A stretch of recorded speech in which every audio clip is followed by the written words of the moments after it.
সোমবার রাত 8:30 রাজধানীর উত্তরার 7 নম্বর সেক্টরের 9 নম্বর রোড এলাকা। হঠাৎ দুইজন নারী পুরুষকে রামদা দিয়ে কোপাতে শুরু করে দুই যুবক। ক্ষোভের মাত্রা বেশি পুরুষটির দিকে। নিরুপায় হয়ে ছোটাছুটি করছেন নারী। পুরুষটিকে আক্রমণ না করতে হাত জোর করে অনুরোধ করতে থাকেন তিনি, কিন্তু তাতেও রক্ষা হচ্ছে না। এক পর্যায়ে নিজের জীবন বাজি রেখে অস্ত্রের সামনে ঢাল হয়ে দাঁড়িয়ে গেলেন তিনি। গতকাল রাতেই এই ঘটনা নেটিজেনদের সবাই কম বেশি দেখেছেন। সামাজিক যোগাযোগ মাধ্যমে ফুটেজটি রীতিমতো ভাইরাল। জানা গেছে ওই নারী ও পুরুষ সম্পর্কে স্বামী স্ত্রী। তাদের নাম মকবুল ও ইফতি। আর অভিযুক্তরা হলেন মুবারক হোসেন ও রবি রায়। তারা দুজনই কিশোর গ্যাংয়ের সদস্য। ইতিমধ্যে তাদের আটকও করেছে পুলিশ।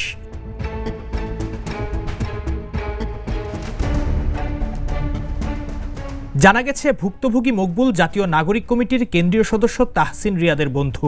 ঘটনার বর্ণনা দিয়ে জাতীয় নাগরিক কমিটির দায়িত্বশীল সদস্য হাসান মঈন গণমাধ্যমকে বলেন, খবর পেয়ে আমরা ঘটনাস্থলে গিয়েছি, দুজনকে আটক করা হয়েছে। এই হামলার পেছনে আরও যারা জড়িত তাদের সবাইকে খুঁজে বের করা হবে। ঘটনার কারণ জানিয়ে হাসান মঈন বলেন, কিশোর গ্যাং গ্রুপটি টঙ্গী এলাকার। তারা সেক্টরের ভেতরে উচ্চ শব্দে মোটরসাইকেলের হর্ন বাজিয়ে যাচ্ছিল। এ সময় রিকশা থেকে প্রতিবাদ জানান মকবুল ও ইফতি। এতে ক্ষিপ্ত হয়ে 20 থেকে 25 জনের গ্যাং বাহিনীকে জড়ো করে তারা। পরে মুবারক ও রবি রায় ওই দম্পতিকে কোপানো শুরু করে।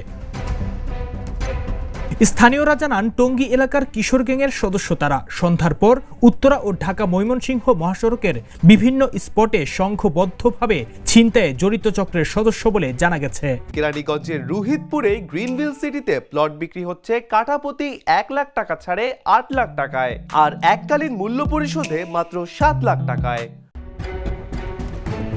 গতকালের ঘটনার সময় স্থানীয়রা ধাওয়া দিলে অভিযুক্তরা সেক্টরের বিভিন্ন রোড ধরে পালিয়ে গেলেও দুজনকে আটক করে স্থানীয়রা। এ সময় আটককৃতদের গণপিটুনি দিয়ে সেনাবাহিনীর মধ্যস্থতায় উত্তরা পশ্চিম থানা পুলিশের হাতে তুলে দেয় স্থানীয় জনতা। ধারালো অস্ত্রের মুখে স্বামীকে বাঁচাতে ঢাল হয়ে দাঁড়িয়ে যাওয়ার অদম্য সাহসের কারণে সামাজিক যোগাযোগ মাধ্যমে প্রশংসা কুড়িয়েছেন স্ত্রী ইফতি। Wasif Partha, the news.